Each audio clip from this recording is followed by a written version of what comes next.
K-pop Demon Hunters is demonic. Okay, so I watched it as a Christian.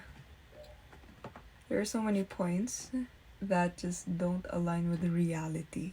I know it's a fiction movie, fictional animated film, but what we watch influences us and what we want to believe in reality. So this is dangerous because faith in God was completely removed. So they're teaching this ideology of trusting in yourself to fight evil, which is incomprehensibly impossible. Okay? So I'm just gonna give you Bible verses that contradict the portrayals in this movie. Deuteronomy 18:10-12.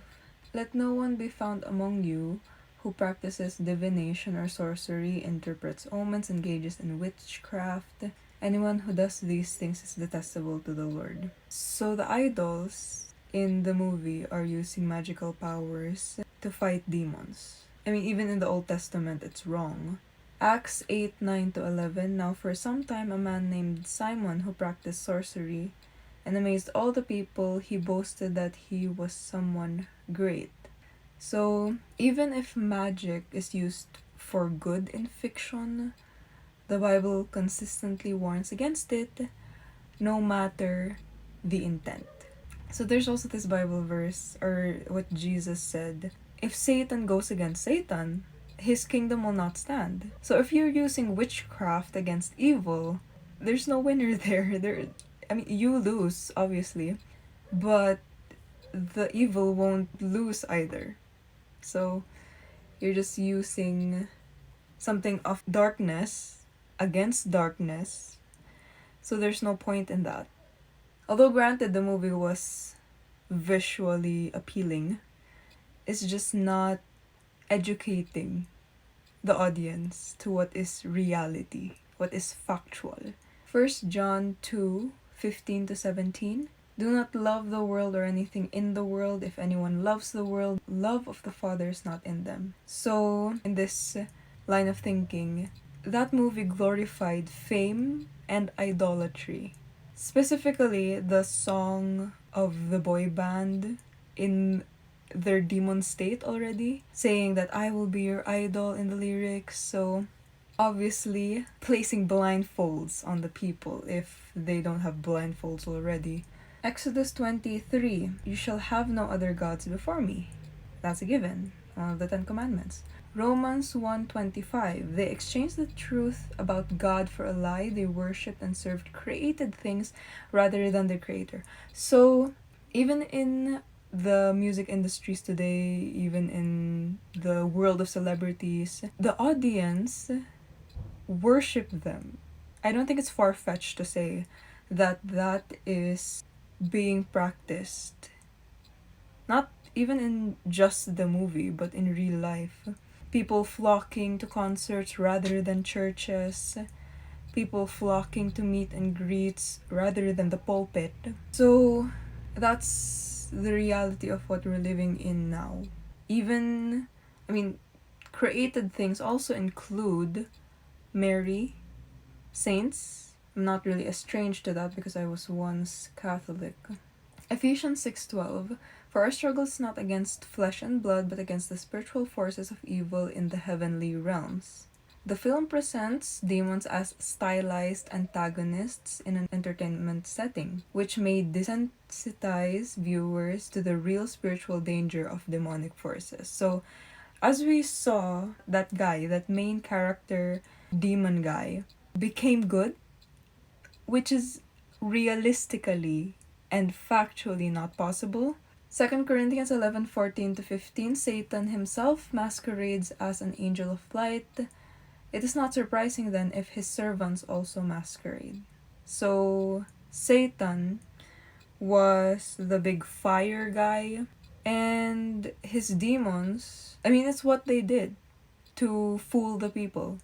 They became attractive people, they became idols for people to worship, and then these people really don't have a sense of biblical knowledge. That's why they just follow the crowd. Proverbs 3:5-6. Trust in the Lord with all your heart and lean not on your own understanding. So the movie portrays trusting in the self rather than God as well. And that is foolish. God is the beginning and the end, the Alpha and Omega. He knows everything. So for you to trust in yourself, who has a limited point of view, who will die in this temporary world, which will also die, it's not intelligent to do that. So yeah, the girl group overcame evil through their own strength, unity, and music, which again is not possible.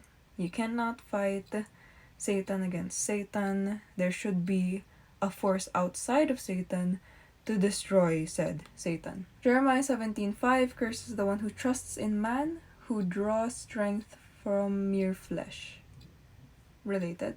Psalm 27, some trust in chariots and some in horses, but we trust in the name of the Lord our God. So it's just a pattern we see in human history, isn't it?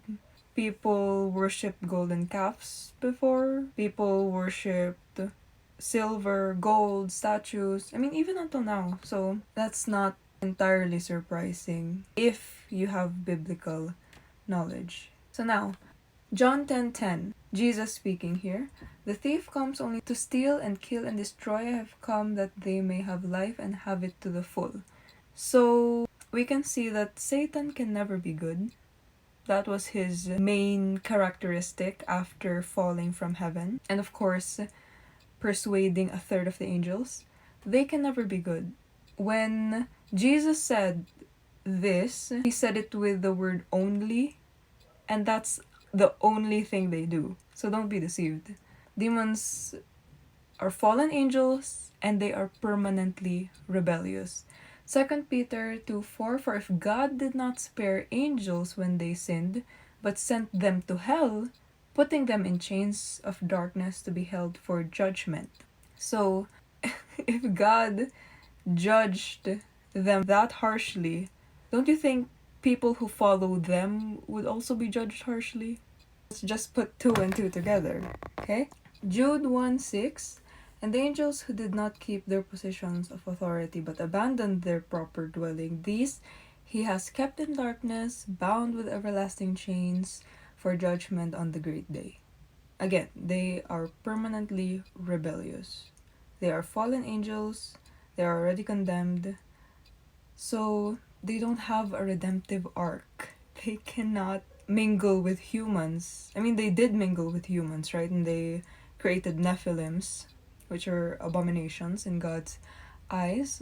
If they did those, mingled, because we already saw that in human history, they mingled with beautiful women, they procreated with them, and yet their hearts did not change. So when you separate yourself from God, you're already separating yourself from love. So demons cannot love. That's the end point. They cannot love, they cannot change their feelings. And you might think that I'm being harsh to demons, but they hate you with such a passion, okay? They hate you, they hate humans to the point that they know they're going to hell, but they just want you to go with them. That's how evil they are. They know their end, but they want to take people with them. So don't be deceived. So, in many cases, Jesus casted out demons. Jesus never redeemed demons, but only the people. Jesus cast out demons but never helped or healed one. He never offered them salvation because they had already rejected God permanently. Mark 5:12-13. The demons begged Jesus, "Send us among the pigs." He gave them permission, and the impure spirits came out and went out into the pigs. So, Jesus has ultimate authority. Satan wants to appear harmless or even appealing. Satan masquerading as an angel of light. But let's end with this. Only humans are offered salvation through Jesus. No demons. For surely it is not angels he helps, but Abraham's descendants. Hebrews 2:16. Believe in Jesus.